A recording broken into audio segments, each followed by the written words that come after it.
Hey YouTube, thanks so much for joining me for part two of astrology's biggest mystery, Earth. All right, so part one, we kind of got a little introduction. We talked about the need to kind of assess Earth from an astrological standpoint and kind of consider the energy that it presents to us and what we're, dealing with and things like that. So, now in part two, I kind of want to move on and talk a little bit more about the meaning of the earth from an energetic standpoint, how it relates to us and how it can you know affect us and how we can interpret that in like a useful way. So let's start with the word itself, earth, right? All right, so looking at the word, there is, I play a lot of word games, so I always notice this, but um if you move the H from the end of the word to the beginning, it actually changes to the word heart. I know that's probably not like a big deal. It's not like, ooh, mind blowing. No. But let's look a little further into that as a concept, right? So, Earth, the Earth is it's the fourth body in our system if you count the sun. So, Sun, Mercury, Venus, Earth, Mars, right? So, it's it's number four. And that kind of relates to our heart chakra being the fourth chakra in our body. So the heart chakra, if we relate that to earth, we can let's talk about the heart chakra for a minute. So the heart chakra is our regulator of emotion. So basically all of the things that we feel and experience at an emotional level are kind of controlled by the heart chakra and depends upon the ability of our heart chakra to stay in balance. Okay, so it regulates all of our emotions, and remember, emotion is just energy in motion, right? So it's something that we can use as humans to help manifest certain outcomes. So when you're trying to manifest your intentions and things like that, the level of emotion that you put behind it is like fuel that helps bring that outcome toward you. And when your heart chakra is in balance, it's going to be easy for you to tap into love, compassion, empathy, forgiveness, abundance, and stuff like that. But your heart chakra requires a certain level of balance in order to be able to do that. So it's like if you're giving more love than you receive, then that causes a little bit of an imbalance, and then you can end up feeling sad or brokenhearted or drained, or you can't now you don't want to share love with anyone or show those emotions to anyone or something like that. And that imbalance will throw off your entire emotional system. So it'll make it more difficult for you to be able to manifest the things you want, because you'll be manifesting based off of emotion. And if those emotions are negative, or if you're feeling drained, or you're feeling like you're unable to be happy, feel abundant, feel compassion, and things like that, it's going to be it'll be basically impossible to attract that kind of energy towards you. And so you'll attract more of what keeps you feeling that way, right?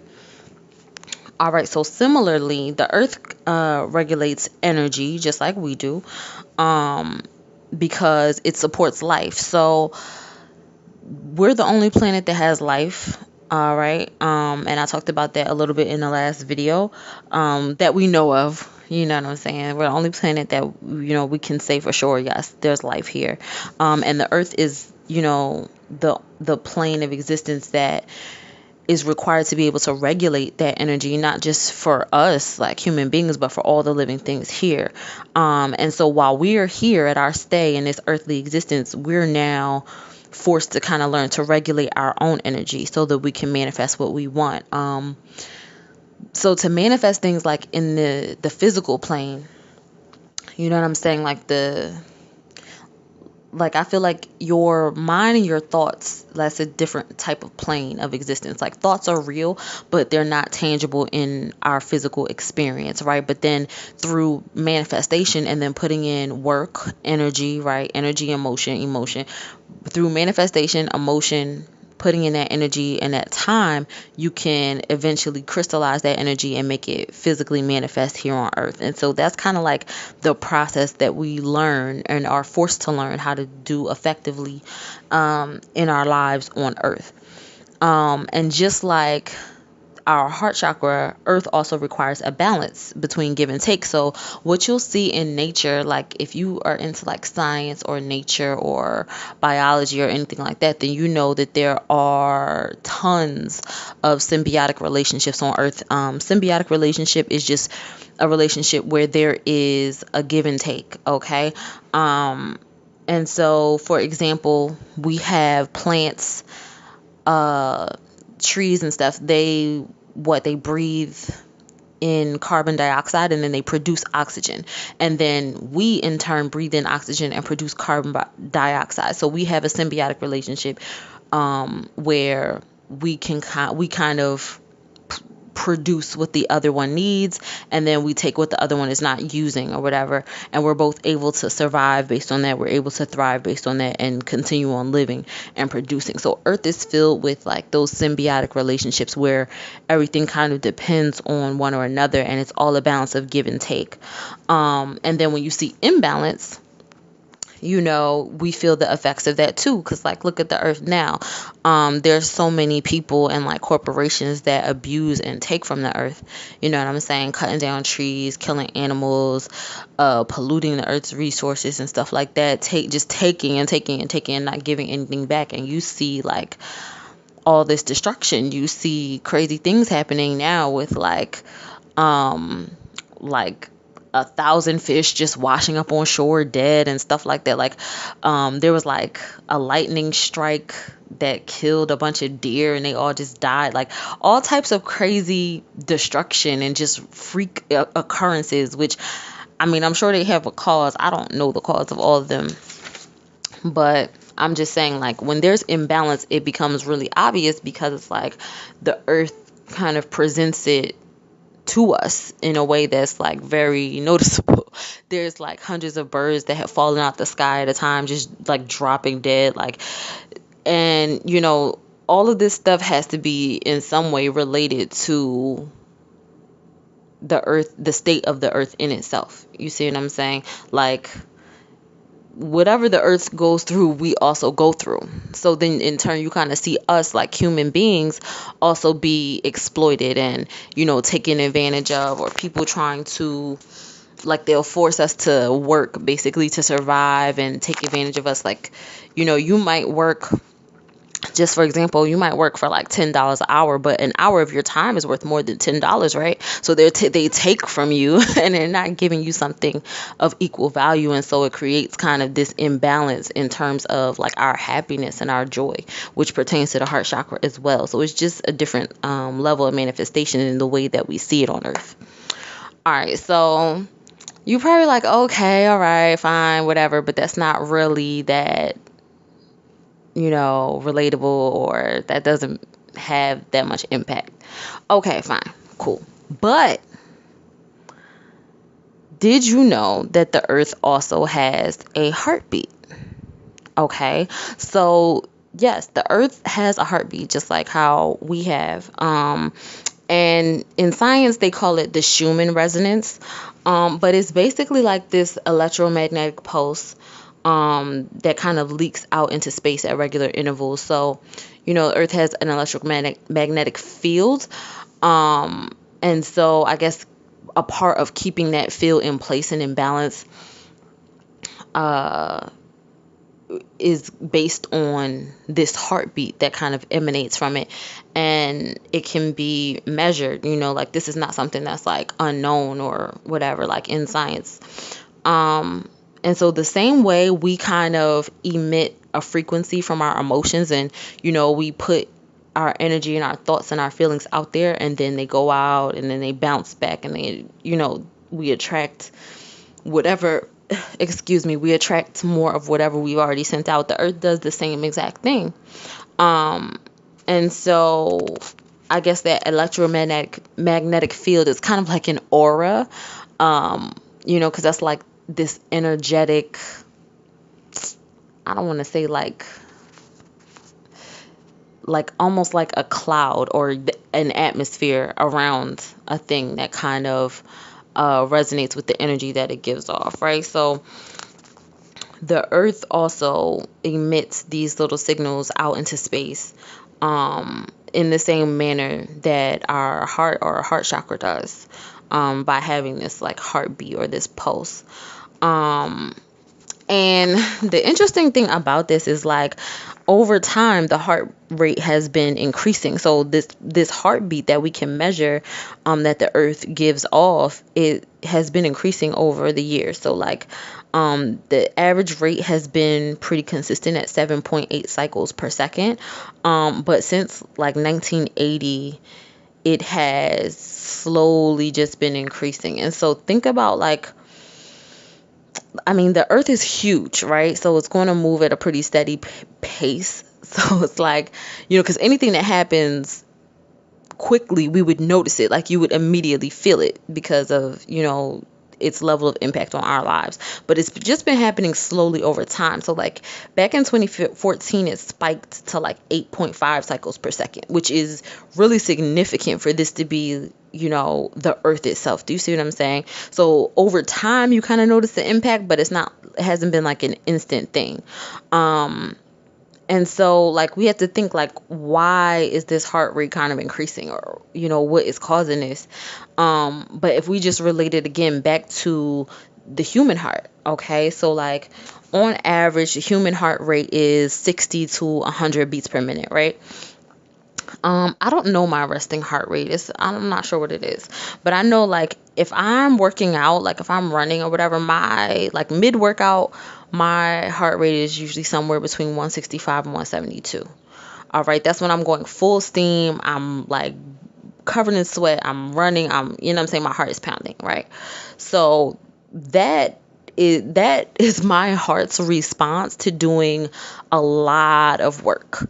Right. So it's like it's a level of stress, because my heart, like, that's not sustainable. Do you see what I mean? Like I couldn't maintain that beyond the point of workout. If I was to just try to keep my heart at that level for a full 24 hours, I would surely die.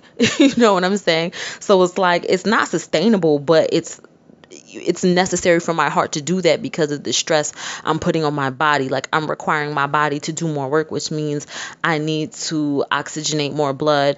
And so my heart needs to work faster in order to make sure that my body does not like collapse in the middle of my workout. You see what I'm saying? So like if we look at that in terms of the earth, then we should be seeing like right now the earth is undergoing a period of stress, right? And that again relates back to like what I was saying about some of the stress that we put on earth by not giving back. Like we're causing the earth to have to do more work just to survive. Do you see what I'm saying? Like in nature, survival is like the number one principle of any living thing. So if I'm taking away the resources and polluting the water and polluting the air, and I'm killing off animals, I'm killing off humans, and I'm, doing a lot of different things that affect, because all that stuff affects the entire Earth's ability to thrive and survive, because all those things are symbiotic relationships that depend on each other. So if I'm causing destruction on earth anywhere or in a lot of places, then that diminishes the capacity of the earth itself to kind of survive as a whole. Does that make sense? So now the earth has to do like all this additional work just to continue on sustaining in the way that it's been before. And it's like, because that's not sustainable, it's a little scary to think, how that will go on, because eventually it will need to rest. And I mean, there's like talk about this, like as far as having to do with time. So like in like the past few years, and I've heard people saying this for like at least like the last 5 years, and I feel it myself as well, but there's a lot of talk of like this feeling of time speeding up, like the time is moving faster now somehow. And so it's like it doesn't literally change, because we still consider, okay, 24 hours in a day, 60 minutes in an hour, 60 seconds in a minute, 365 days a year or whatever, right? But if the earth has to move faster, or this heart rate is moving faster, it can give us the sensation of time moving a little faster. So imagine like how you walk through your day, like if you were, just walking around regularly, and then by contrast, if everything you did, you ran at full speed, right? Your heart rate would move a lot faster. And so it's like you would get through your day faster, but the time would be the same. Do you see what I'm saying? And like if you ran through your day and did everything as fast as possible, you know what I'm saying, you would feel more tired. You would feel like time is speeding up, and you would actually feel like you have less time, because it's like you would still do everything. So you would still keep moving and trying to accomplish all these tasks, but faster. Does that make sense?